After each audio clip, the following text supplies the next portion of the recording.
Hello everyone so वानेगामनिदा र आजको भिडियोमा रहेर चाहिँ मेनली हजुरलाई मैले जस्तै यो हाम्रो फुल्गिउसिपको बारेमा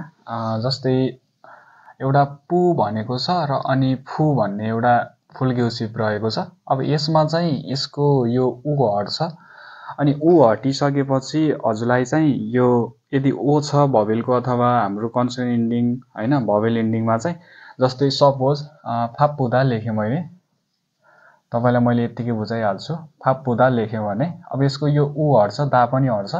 र त्यसपछि तपाईले हो यो वर्ड चाहिँ हेर्नुपर्ने हुन्छ। लाइक यदि यो अगाडिको आ छ भने यसमा चाहिँ आयो लगाउने हैन आयो लगाउने र यदि यो अ छ भने हजुरले चाहिँ यसमा अयो लगाउने है त। यो बुझ्नु होला है, मेन कुरा चाहिँ हजुरले यो बुझ्नुपर्ने हुन्छ र तपाईलाई चाहिँ यदि यो बाहेक अरु कुनै छ भने त्यो बेलामा चाहिँ अयो युज हुन्छ हैन। यो कुरा बुझ्नु होला। ओके, फर्स्ट अफ अल चाहिँ हजुरलाई मैले जस्ट यो कुरा बुझाउन चाहे कि यदि यो भिएसटीमा आएर पु अथवा फु आउँछ भने त्यसको दा हटाइसकेपछि हाम्रो यो उ चाहिँ काटिन्छ हैन, यो काटिन्छ अनि उ काटिसकेपछि अब त्यो अगाडिको भिएसटीको त्यो क्रियाको अगाडि यदि ओ अथवा आ मैले यो भनिसके यदि ओ आयो भने चाहिँ आयो लगाउने अनि यदि आ आयो भने पनि आयो लगाउने यदि नआएको खण्डमा चाहिँ अयो लगाउने है त। मैले यो भनिसके हजुरले यो लगाउन सक्नुहुन्छ र अन्य अवस्थामा चाहिँ हजुरले अयो नै लाग्छ नर्मल्ली है त। अब यो त फेरि अझै हामीले यतिकै अझै पनि बुझ्नेछौँ, त्यसको लागि राम्रोसँग हेर्नु होला है त। ओके, अब यो चाहिँ मैले जस्ट हजुरलाई मैले मेटाएँ। यो मेटाएर चाहिँ तपाईलाई पहिला म डेफिनेसन लेखिदिन्छु है त। पहिला चाहिँ हजुरले मेन यो बुझ्नु पर्ने हुन्छ है। यसको यदि कुनै पनि भवको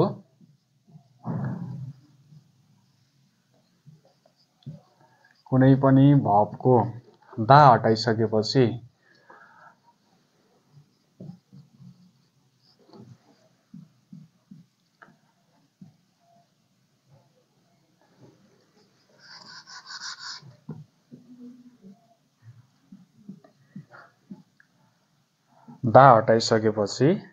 तपाईको त्यो शब्दमा चाहिँ पु अथवा फु छ भने है त, पु अथवा फु है त छ भने अब यो यस्तो वाला यो हुन्छ नि, यसलाई चाहिँ हटाइन्छ, यो पनि हट्छ क्या हैन। यसलाई हटाएर अनि के गर्ने, अब मैले अगाडि हजुरलाई नियम भनिसके यो हटाइसक्ने अनि हटाइसकेपछि अब तपाईले यहाँ चाहिँ थोङसाको अवस्था हेर्ने, हटाएर थोङसाको अवस्था हेरी थोङसा क्रियाको अवस्था हेरी थोङसा भनेको क्रिया है त, क्रियाको अवस्था हेरी ओ र आ छ भने हजुरले के लगाउने, आयो लगाउने है त। यो बुझ्नु होला, यो चाहिँ हजुरले बुझ्नुपर्छ है मेन कुरा। अनि यदि यो बाहेक ओ र आ बाहेक अरु छ भने, यो ओ र आ छैन यो बाहेक अरु छ भने अन्य अवस्थामा चाहिँ फेरि अयो लगाउने है त। अन्य अवस्थामा अयो लगाउने। ओके ल, बुझ्नु भयो होला है। यो नर्मल्ली हजुरले यो बुझिसक्नु भएको छ। यदि कुनै पनि भवको हामीले दा हटाउँछौं हैन, सपोज हामीले यस्तो टाइपको भव लिन्छौं है। अब यस्तो टाइपको भव चाहिँ हजुरले खोज्नु पर्यो हैन। अनि यो चाहिँ हजुरको कस्तो हुन्छ भने जस्तै फ्याप्पुदा, व्यस्त हुनु, डबल ब वाला हैन, अनि फ वाला यस्तो टाइपको लाइक यस्तो हजुरले चाहिँ भव लिनु पर्यो क्या है। हजुरले यो भव चाहिँ यस्तो टाइपको लिनु पर्यो अनि त्यो भव लिइसकेपछि तपाईको दा हटाइसकेपछि त्यसमा चाहिँ यो उ पनि हट्छ हैन। अनि त्यो उ हटिसकेपछि जब तपाईको यो क्रियाको अवस्था हेरेर यदि अगाडि आ छ भने हामीले ओ र आ अगाडि आएको छ भने अथवा हामीले यो हटाइसकेपछि है, यो हटाइसकेपछि हामीले त्यसको थोङसाको अगाडिको कुरा हेर्छौं। त्यसमा यदि ओ र आ छ भने हामीले सिधै अयो लगाउने हैन। यदि यो बाहेक अन्य अवस्थामा यो छैन र अन्य अवस्था कुनै आएको छ भने त्यो बेलामा चाहिँ अयो लगाउने है त। हजुरले नर्मल्ली बुझ्नु भयो होला।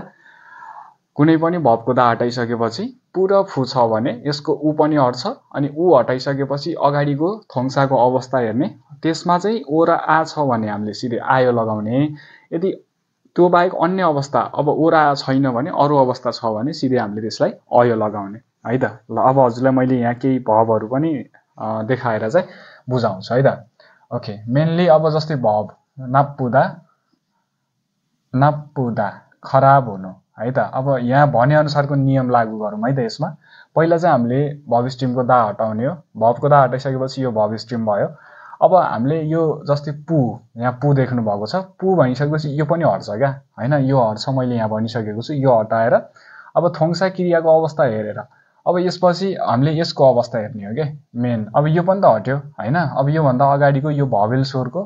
अवस्था हेर्ने अब यसमा के छ यो आ छ आ भइसकेपछि अब यसले आ नै खोज्छ है त हजुरले त्यति बुझ्नु पर्यो क्या ना हैन अब यो ब प भयो अनि प्लस आयो है त यो कुरा बुझ्नु होला है त यो कुरा बुझ्नुस् अनि त्यसपछि अब के हुन्छ यहाँ चाहिँ अब हामीले यसरी ना पायो है त अब यो जिरो चाहिँ के हुन्छ साइलेन्ट हुन्छ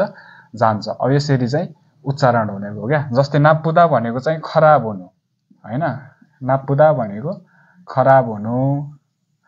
नाप्पायो भनेको चाहिँ के भयो खराब छ हैन यसरी चाहिँ हजुरले बुझ्न सक्नुहुने भयो है ओके अब मेन चाहिँ यो भयो अनि जस्तै हजुरले यस्तै टाइपको भव लिनु पर्यो क्या लाइक अब यो वाला लिउँ है त एउटा आफुदा भनेको चाहिँ दुख्नु अथवा बिरामी हुनु है त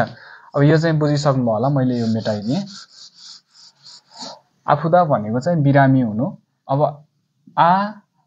अनि अब यसको दा हट्छ अनि यो पनि हट्छ हामीले बुझिसक्यौं त्यसपछि यो अगाडिको कुरा हेर्नु पर्यो क्या हैन अगाडिको के छ आ नै छ अब आ भइसकेपछि के लिन्छ हामीलाई सिधै आ यो आ फ नै भइहाल्यो अनि प्लस आयो जोड्ने क्या है त अब यो टोटल सर्लकै जोड्दाखेरि के भयो आफायो है आफायो भनेको चाहिँ दुख्छ आफुदा भनेको दुख्नु अथवा बिरामी हुनु हैन अनि आफायो भन्यो भने चाहिँ दुख्छ भन्ने अर्थ लाग्यो है त ओके बुझ्नु भयो होला र तपाईले यस्तै टाइपको अझै भवहरू जति पनि पाइन्छन् हैन यस्तो भवहरू चाहिँ हजुरले चुज गर्ने अनि त्यो भवमा चाहिँ आफैले लगाउने कोसिस गर्नुभयो भने चाहिँ राम्रोसँग बुझ्नुहुन्छ है त त्यस्तै गरी अर्को चाहिँ अब खिप्पुदा भनेको चाहिँ खुसी हुनु है खिप्पुदा भनेको खुसी हुनु दा हट्यो उ हट्यो अब यसको चाहिँ के छ यहाँ फरक है जस्तै यो सबै हटिसकेपछि यो पनि हट्यो अब यसको अगाडिको यो हेर्नु पर्यो क्या हामीले अब यहाँ चाहिँ आई छ अथवा ई छ क्या हैन ई भइसकेपछि अब हामीले के गर्ने यहाँ हजुरले पढ्नु भयो नि ओ र आ आयो भने चाहिँ आयो लगाउने यदि ओ र आ बाहेक अरु आयो जोसुकै आओस् अयो लगाउने डजन्ट म्याटर हैन जुन आए पनि अयो लगाउने भनेपछि अब हामीले यहाँ के लगाउनु पर्यो खिप प्लस अयो है त खिप प्लस अयो टोटल यहाँ चाहिँ कस्तो भयो खिप्पयो है बुझ्नु भयो होला खिप्पयो भनेर लाग्ने भयो है त बुझ्नु भयो यहाँ चाहिँ यो डबल क हैन है सरी यो चाहिँ एउटा हो खिप्पुदा भनेको खुसी हुनु है त हजुरले यसरी चाहिँ बनाउन सक्नुहुने भयो वाक्य है नर्मल्ली अब तपाईलाई चाहिँ मैले यस्तै टाइपको भव दिन्छु हजुरले आफै बनाउनु होला प्र्याक्टिस गर्नु होला यो चाहिँ मैले मेटाइदिएँ है त यस्तै टाइपको भव दिनेछु हजुरले पक्कै पनि मलाई चाहिँ यो गरेर हजुरले सिधै मलाई WhatsApp मा पठाउन पनि सक्नुहुन्छ र तपाईले होमवर्क गरेर नर्मल्ली आफैले राख्न पनि सक्नुहुने भयो है त तपाईलाई मैले केही भव दिन्छु जस्तै खोपफुदा भोक लाग्नु हैन अनि सुल्फुदा दुखी हुनु अथवा के हुनु दुखी नै हुनु हैन अनि याप्पुदा भनेको चाहिँ सुन्दर हुनु है सुन्दर हुनु अनि फाप्पुदा भनेको चाहिँ व्यस्त हुनु अनि आफुदा भनेको के त दुख्नु ओके अब यो तीनटाको चाहिँ तपाईले होमवर्क है तपाईलाई होमवर्क है त के होला त यसको हजुरले अब सबैको दा हटाउने दा हटाइसकेपछि उ पनि हटाउने हैन अनि त्यसपछि अगाडिको अवस्था हेर्ने सबैको अगाडिको अवस्था हेर्ने अनि त्यो अगाडिको अवस्थाले चाहिँ के जनाउँछ त्यही नै हजुरले यता लगाउने है त। अब यसको चाहिँ हजुरले अगाडिको कुनै अवस्था छैन भनिसकेपछि यसको पनि यसले अयो नै लिन्छ क्या हैन। अन्य अवस्थामा सबैले अयो लिन्छ। यदि ओ र आ आएको खण्डमा चाहिँ अगाडि ओ र आ आएको छ भने त्यस्तो अवस्थामा चाहिँ के लिन्छ,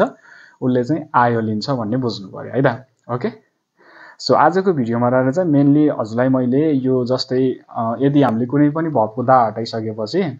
यदि पु र फु आउँछ भने त्यो पु र फुको उ हटाएर हैन, यस्तो वाला उलाई हटाएर अनि हामीले चाहिँ थोङ्सा अनुसार है त ओ र आ छ भने हामीले आयो लगाउने अनि अन्य अवस्थामा चाहिँ हामीले अयो लगाउने भन्ने बारेमा चाहिँ हजुरलाई मैले बुझाउने कोसिस गरेँ। आशा छ पक्कै पनि हजुरले बुझ्नुभयो होला। यदि बुझ्नु भएन भने फेरि एकचोटि दोहोऱ्याएर हेर्न सक्नुहुन्छ। सो त्यति नै भन्न चाहन्छु र नबुझेको कुरा कमेन्टमा पनि सोध्न सक्नुहुन्छ है त। यदि हजुरलाई भिडियो राम्रो लाग्यो भने चाहिँ हजुरले हाम्रो च्यानललाई सब्स्क्राइब पनि गर्नुहोला र त्यसैको छेउमा रहेको बेल आइकनलाई पनि अल अप्सनमा राख्न नभुल्नु होला है त। सो आजको लागि यति नै भन्न चाहन्छु। फेरि अर्को भिडियोमा चाहिँ फेरि अर्को अपवादको साथ आउने बाचा गर्दै सबैजनालाई best of lock and by by.